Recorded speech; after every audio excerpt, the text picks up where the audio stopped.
Right, who figured out what day it is today? Echidna Porcupine's Day. a good guess, but no ma'am. Go ahead. Ooh, armadillo's also a good guess. Who else thinks they know? Echidna. Good job, friends. It is World Echidna Day. If you guys have ever met an echidna before, you know they're very, very special. But if you haven't, you have come to the right place, because I love talking echidnas. Okay, first of all, let's start with what he's doing right now. I have some friends, some wildlife explorers up front here who can help talk about what he's doing for our friends in the back. What is he using right now? The canopy. He looks like he's drinking water, huh? That's kind of an echidna milkshake.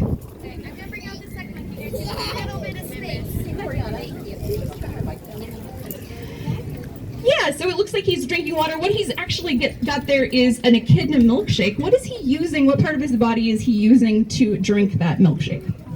His tongue. He's a pretty special individual. So that long, skinny tongue, what other animals do we know that have a long, skinny tongue? Can you guess? My blue shirt. Anteater. Ooh, good job. Yeah. Who else was thinking anteater? Maybe out there thinking anteater? Yeah, good job, you guys. So yeah, anteaters tend to have these really specialized, long, sticky tongues. So what do we think our friend Eugene eats out in the wild?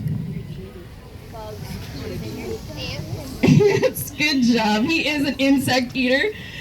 More specifically, though, he's a very special kind of animal. Very, very special. Let's start with where in the world he comes from. Anybody know where echidnas come from? It's not North America. I already gave you that little tip. Any guesses? Yeah, go ahead. Australia, yeah. Australia, New Guinea. You got it. They are from the land down under. Very unique little critters. Now, Eugene, okay, so now we are going to also have our friend Arthur up here.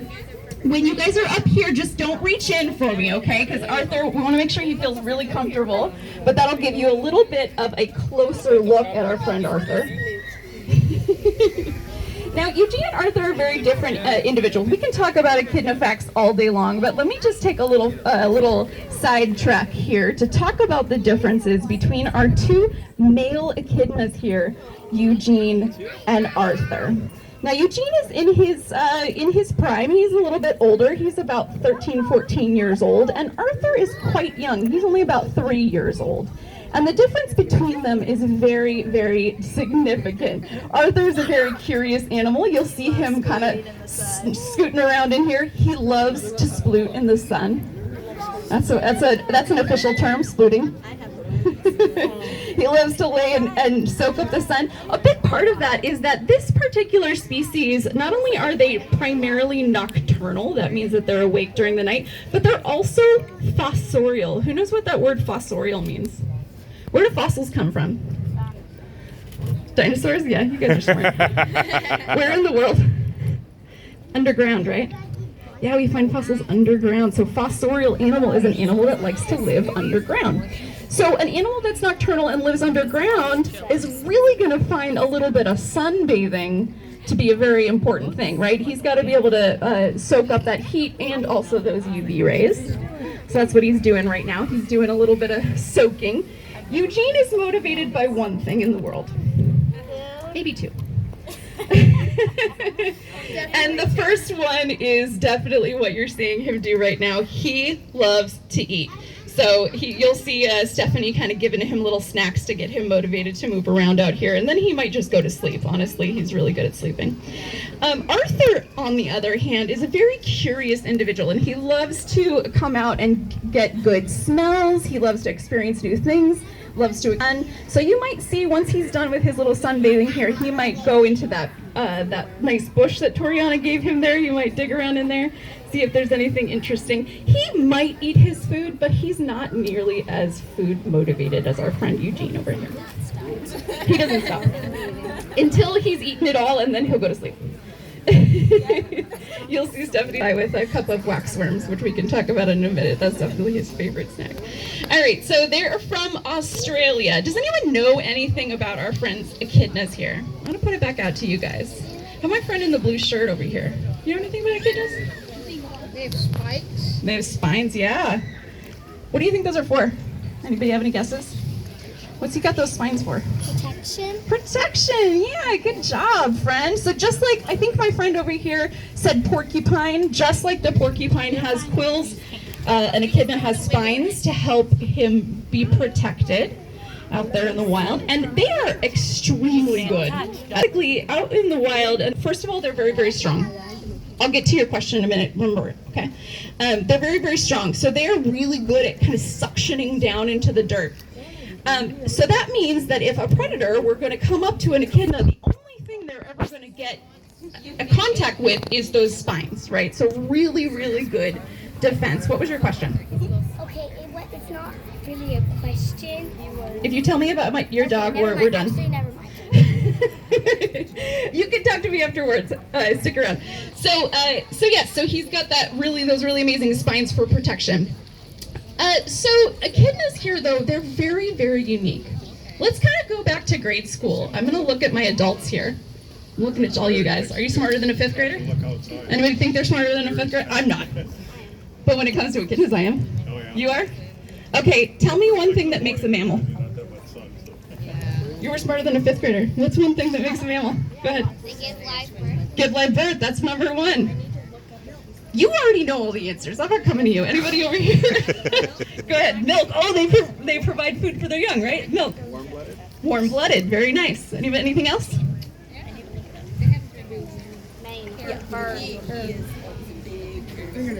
Yeah. Oh, you're on the right track. Hair and fingernails are made out of keratin. We all have keratinized structures. Even the whales in the ocean Still have napping. hairs on their body. Splooting. Those are good. We can stick with that for right now. So they give live birth. They provide food for their young. They are warm-blooded, and they have hair or keratinized structures. So let's talk about echidnas, because they're weirdos. They evolved so long ago that humans were not even a breath on the evolutionary scale in the world. Echidnas evolved alongside proto-mammals. He's enjoying something on that stuff. Did you guys see that tongue? That was impressive. So they evolved so long ago, before the rest of us mammals were even a breath on the world. And so they're kind of proto-mammals. They're also kind of proto-marsupials. Anybody know what a marsupial is? Yeah. It's an animal that keeps its baby in a pouch. Ooh, good job. An animal that keeps its baby in a pouch. Yes. An animal that is given birth in a pouch, or is born and raised in a pouch. Very nice. So, proto-marsupial. Weird creatures. They are warm-blooded, right? That would be weird if they would be reptiles, right? If they weren't warm-blooded. So they are warm-blooded. They create their own heat. And they also create food for their young. And right there, and they also have some kind of keratinized structure. Can you guess which one their keratinized structure is? The spines. Yeah, good job. Yeah, you guys were all thinking that, right? But right there is where we kind of start losing our current mammal definitions. They give birth to their young in an egg. They're one of only 2 mammals on the planet. Anybody know the other one? Platypus. Platypus, yeah, I heard a lot of them. Good job, you guys, platypus. So yes, they give birth in an egg. Not only that, but they do provide food for their young, but not the way that we do. That egg, it takes about 2 weeks for that egg to hatch. And once that egg hatches, it's going to crawl up into a little pseudopouch. Remember I said it was a pseudomarsupial, so very similar to that. And then the mom is just going to kind of sweat out the milk in that pouch. Just like delicious. So if you are a little puggle, and that is what a baby echidna is called, a puggle. I think it sounds a little bit like a Pokemon, really cute. So if you are a little puggle in mom's pouch, you are living in the lap of luxury, because you have this warm, comfy, safe space that is just surrounded by food. Now, puggles, usually mom will only visit them maybe once or twice a week. So they drink a lot of milk in that one sitting. They'll be sitting in that little pouch and drinking up all of mom's milk. He's having such a good time. Meanwhile, Arthur, what's he doing? He's drinking. Oh, he's eating his food. Good job, Arthur. Because you moved it in front of his face. Did you see that? Toriana knows her animal. he was sun saluting, and so she just moved the food in front of his face, and now he's eating. All right, do I have any questions about these incredible, incredible animals? What about you in my pink shirt? You had your hand up. Do you have a question? No questions. Okay, it's a no Can question you wait zone like 1 today. minute? What about Stephanie Stay in the shade. or Toriana?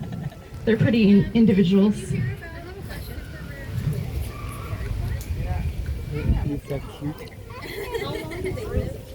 How long do they live? That is a really good question.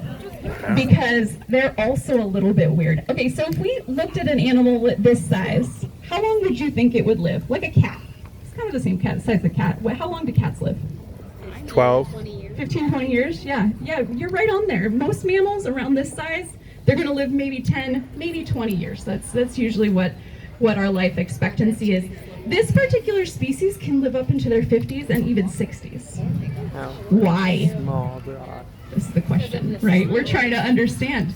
We don't know. I mean, they evolved so long ago that there is something about the way that they metabolize. They just live a really long time. So we're still trying to understand that. Stick, please.